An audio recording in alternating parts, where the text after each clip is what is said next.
Over my many years of playing Ark, I've done just about everything that the game has to offer at least once. When I finally crafted the Legendary Mjolnir for the first time, it got me thinking, what are the hardest items to get in Ark? Are these ultra rare items even worth getting in the first place? In this video, I'll answer these questions. But first, let's set some ground rules. One is that I'll be counting Ark Survival Ascended items even though there's not that many on the list. Two is that I won't be counting any unobtainable items such as the revealed snow globe or cube. And three is that I won't count all the cosmetics that can be purchased during the events from the HLNA shop, because that just would make the list boring. And those items aren't even hard to get, they're just time dependent. Comment below what the hardest item is that you've ever gotten inside of Ark, and while you're down there, I'd really appreciate it if you could subscribe to the channel to help out, as well as checking out my Discord, where I'm hosting huge Ark DLC and Ark 2 giveaways on a monthly basis, as well as massive events with cash prizes that will be featured in future videos. Without further ado, sit back, relax, and let's get into number 15. At number 15, I have a tie between the Alpha Basilisk Fang and the Alpha Reaper King Barb. The challenge for both of these is just finding them. If you're unlucky, it can take you days, if not literal weeks in-game to find both of these creatures to summon the boss, and if you're anything like me, finding these two could even be harder than fighting Rockwell in a lot of instances. The best way I've found to find both of these is pretty annoying. For the basilisks, just go around the fertile lakes and reset the basilisk spawns by either killing all of them or taming the ones you want and killing the rest. For the Alpha Reaper King, you're going to have to head all the way up to the surface to look for it. Yet again, if you're anything like me, the surface is going to be your new favorite biome for the next 4 hours. There's a much higher quantity of Reaper Kings in comparison to basilisks, so resetting the spawns while still being the best method is a lot less effective here. The surface turning to daytime is also something that I'm just not a fan of. Very annoying to get both of these tributes, definitely had to make my top 15. At number 14, I have the Tek Railgun. The Tek Railgun would definitely be in the top 10 on my list if the only way to get it was getting the blueprint from Rockwell and then crafting it, but that simply isn't the case here. You can also get pre-crafted Tek Railguns from defeating the Desert Titan on Extinction, which is a far easier method. The Tek Railgun is pretty much useless in PvE because of its slow fire rate. Even though it does a lot of damage, the DPS just isn't there. In PvP though, it is good to kill meshers, so there definitely is some use case for it. It's just not super hard to get compared to the top 13. The next 3 items all require you to ascend on one of the maps and then go to Genesis 2 to unlock the engram. I'm going to list them in ascending order of level and talk about the items individually. At number 13, I have the Tek Bow, which unlocks at level 116. By far the easiest way to get the Tek Bow unlocked is to go to Scorched Earth and beat the Alpha Manticore for the 15 ascension levels, then come back to Genesis 2 to unlock the engram.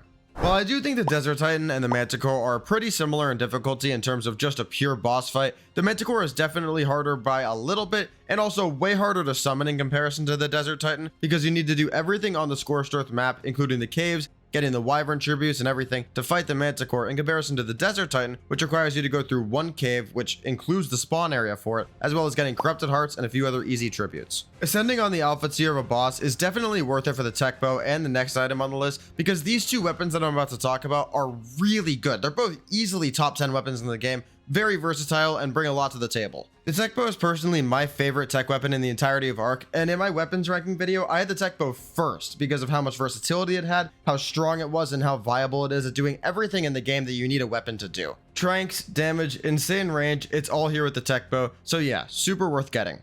At number 12, I have the Tek Phase Pistol, which unlocks at level 118. This unlocks just 2 levels after the Tek Bow and is on the list for the exact same reasons. I still recommend going over to Scorched Earth, killing the Manticore on Alpha to get 15 extra Ascension levels, and going back to Gen 2 when you have the levels to get the engram. If you're not trying to transfer off the server to get the engram, obviously Rockwell Prime is not super difficult once you complete the missions, but I would recommend killing the Manticore because it's just easier. The Tek Phase Pistol is another really versatile and strong tech weapon that I love using inside of Ark. It has really high damage potential once you charge up the beam, a pretty viable stun charge up especially if you're in a pinch, and a healing ability which heals really effectively, especially on the move if you don't have a Snow Owl or a Daedon at your disposal. At number 11, I have the Astro Delpha Saddle, which unlocks at level 120.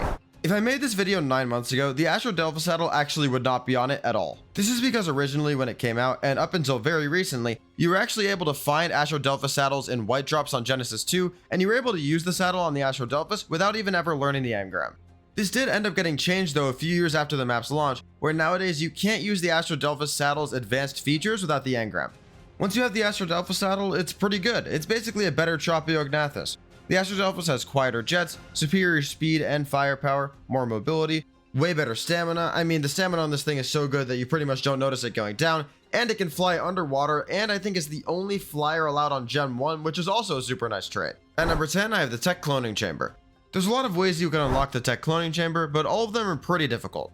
To unlock the engram, you have to beat one of the following boss fights: the Alpha Crystal Wyvern Queen, the Alpha Dragon, the Alpha Manticore, the Alpha Ragnarok Arena, or the Alpha Rockwell fight. The Alpha Manticore and the Alpha Ragnarok Arena fights are the two easiest options here by a pretty wide margin. I would definitely recommend targeting one of these two fights if you're trying to get the Cloning Chamber engram the easiest. Although you probably already all know this because the Cloning Chamber's been out for a long time and is one of the more iconic tech items in the game, here's the best applications for it. The major application for the Cloning Chamber is just getting a 0-0 of a creature. This basically means getting a creature that has 0 points into every stat besides the ones you're looking for, so you can breed an optimal line that doesn't have any wasted points. This is something that is only obtainable through using the Tek Cloning Chamber, and is something that everybody who has a perfect breeding line uses. You can also use the Tek Cloning Chamber to mirror the resources that a gacha gives you. So if you have an Element Dust gacha, you can clone that and get another Element Dust gacha guaranteed, which is incredibly useful because you can't do that by breeding 2 Element Dust gachas together. So the Cloning Chamber is the only guaranteed way to carry over a resource from the gacha. The Cloning Chamber is extremely expensive to use, but if you know how to use it properly, it is worth it every time.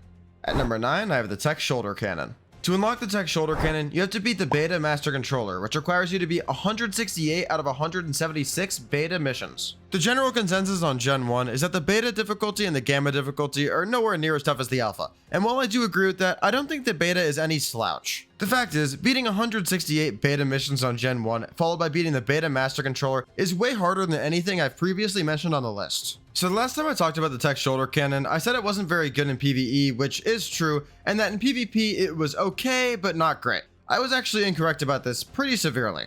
The Tek Shoulder Cannon in PvP is insane because of the aimbot on it. It locks onto players and hits them every single time, doing a fixed damage. Even though the damage isn't insanely high, it's enough to be very noticeable, especially when it's aimbotting onto you and cannot miss. My new understanding of the Tek Shoulder Cannon is that it's basically a must bring because that extra DPS could be the difference between life and death in a high tier fight. I initially thought when you were at the highest tiers of items in the game, the Tek Shoulder Cannon just wouldn't stack up, but I was incorrect here, so I do apologize for that. So yeah, definitely bring the Tek Shoulder Cannon around in PvP, it's a must have, and in PvE, the extra DPS can't hurt as long as you're ready to turn it off when you're trying to tame something. At number 8, I have the Scary Skull Skin.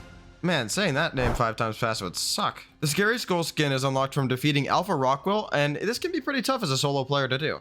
Rockwell can be tough even if you have Cactus Breath because DPSing down the boss on Alpha difficulty as a solo player in time can just be tough to do even if there's no obstacles. My recommendation for this fight would be to get Cactus Breath and then go around the boss fight with no tame so you don't pull anything to you because the Cactus Breath makes you invisible to the Reapers. Although the easiest way to get Cactus Breath on Aberration is definitely to transfer it over, you can go into Glowtail Cave and there is a drop hidden behind a rock in the cave that gives you Scorched Earth items, which can include Thorny Dragon Saddles that can be grinded down to Cactus Breath. At number 7, I have the Legendary Chibis. I don't know if I would necessarily describe getting the Legendary Chibis as hard to do, but it's definitely tedious and mind-numbing, so I had to include it. The Legendary Chibis are only available during events and have a 0.09% drop chance, which is ridiculously rare. You get the Legendary Noglin Chibi from just spawning in on Genesis 2 after purchasing the map, but the other Legendary Chibis that you can obtain are the Broodmother, Festive Noglin, Voidworm, Bone Wyvern, Zombie Wyvern, Unicorn, Witch Hat Owl, Ferox, and Magmasaur. One last thing I should note here is that all of these Legendary Chibis are the same rarity. At number 6, I have the Mutated Survivor Costume. Getting the Mutated Survivor Costume is simple. Beat Alpha Rockwell Prime. The boss fight itself isn't super difficult, but the missions on Gen 2 are pretty tedious and, again, there's a lot of them, so it's definitely quite a commitment to get this done. It's a big commitment especially because a lot of these Gen 2 missions aren't designed for a solo player at all. It makes it pretty difficult. They're not as hard as the Gen 1 ones, of course, but they're definitely not easy, and the reward is a Mutated Survivor Costume that looks stupid.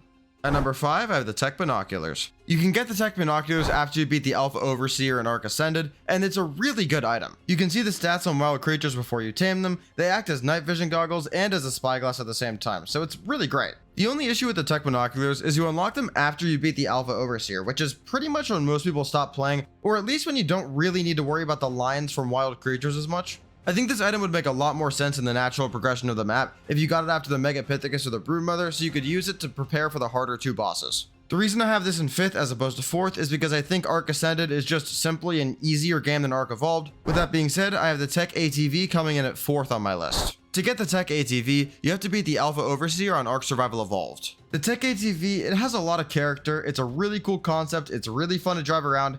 It's so useless. It's not good. I'm trying to make it sound cooler than it is. This thing has no application at all. It flops over when there's a small pebble it hits. It doesn't have any PvP application. In PvE, it gets outsped by like multiple creatures that don't cost element to use. This thing is so bad, but it's so fun to use. I'd recommend crafting it one time because it's just that fun to zoom around on for a bit. But recently in Arc Ascended, they added the new buggy in, which is just a better version of the ATV. It's basically the ATV, but the concept is pulled off properly. So yeah, if you want to try it out, you could just use it in ASA and the new Extinction map. Or if you don't want to do that, go into Evolved and give this thing a spin one time. It's definitely fun. At number 3, I have the Homo Deus Skin. You get the Homo Deus skin from killing the Alpha King Titan, and this skin is actually pretty cool. Although the Extinction Ascended map is easier than the Evolved version because of the addition of the new Dreadnoughtus, I still think it's harder than the other maps because of the unique preparation required to beat the bosses. I mean, think about it. You can bring Therazinos into almost every boss fight in the game and beat it, but for the King Titan and for the other Titans on this map, a Therazino or a Rex or a Spino or any of those armies of the Uranus simply isn't going to cut it. I mean, the map is just hard. It gives you a wide variety of Titans you have to deal with, the tough caves, there's a lot of hostile creatures, a very brutal wasteland biome that separates every single biome in the game. Even with the new stupidly overpowered Dreadnoughtus, this map still throws a lot your way, and I think it's one of the toughest ones in the game still. So I have the Homo Deus at 3. At number 2, I have the Cruise Missile. The Cruise Missile is obtained by completing the Alpha Master Controller fight, which is not only the hardest boss fight in the game, but also comes on the hardest map. Having to complete all but 8 of the Alpha missions on this map alone is an insanely difficult task that would place this in the top 2 already, but then having to fight the hardest boss in the game, especially if you were playing it solo, it is just crazy difficult to get this item, and here's the funny thing, it's not worth it at all. The Cruise Missile is an impractical, clunky weapon that does a lot of damage, sure, and has high potential, but just has no use cases, especially in the PvE side of the game. It also has no applications in the PvP side because the rocket launcher in PvP is strictly used for rocket running currently, and rocket running requires you to have quick fire rate, which the Cruise Missile simply does not have. So yeah, the Cruise Missile basically has no applications inside of the game, which is really crazy considering how difficult it really is to get. At number 1, I have Mjolnir. When I was making this video, I knew it was always going to come down to the Cruise Missile and the Mjolnir, and the reality is, I do think Gen 1 and completing that whole map on Alpha as a solo player is the hardest thing inside of Arc, period, but there's so many things you have to do to get Mjolnir that it is harder overall to get. Mjolnir requires you to be level 190, defeat Alpha Fenrir Sulfur, and collect all the stupid runestones. The math breaks down like this to get to level 190. You need to finish the Island Ascension, Scorched Earth Ascension, Aberration Ascension, and Gen Part 2 Ascension to get 60 levels, 5 levels for getting a Chibi to max level, 10 levels for getting all the Explorer notes, and 10 levels for collecting all the runes. When Mjolnir was initially added, Scorched Earth didn't give you 15 levels for the Ascension, so 190 was the actual cap level and you had to do Gen 1 as well, but luckily they added 15 levels for the Scorched Earth Ascension, so now you can skip Gen 1, which makes the process easier but still really difficult. Mjolnir is a skin you put on the Tek sword, and it gives you some cool abilities. You can create a lightning shot with the hammer, you can create a lightning surge on the ground that shoots lightning down, and you can throw the hammer and return it to you like a boomerang, and all of these do ridiculous damage, have some cool stun effects. They're very cool, but it's not really worth the amount of effort, in my opinion. Yes, the Mjolnir is worth it to have the flex. You have Mjolnir, you did everything in the game, you are a beast, but is the item itself worth it at this stage in the progression? No. The only reason to get Mjolnir is if you're trying to flex, and that is a totally fair reason, but having an upgraded melee weapon once you beat the entire game is not going to move the needle. The best part about Mjolnir is the satisfaction of never having to farm an Explorer note, rune, or Chibi level ever again. One more thing making Mjolnir difficult to get is the last couple levels, like 185 to 190, that range, takes literally hours to do because of how much XP those 5 levels require. The XP requirement increase going up exponentially every level really starts adding up at those upper levels, and it's kind of crazy how much time it takes to get those last 5. If you're curious to see how I ranked all of Arc's weapons, including the ones that I mentioned in this video, check out the video on screen now where I rank every weapon in the game. See you there. Bye!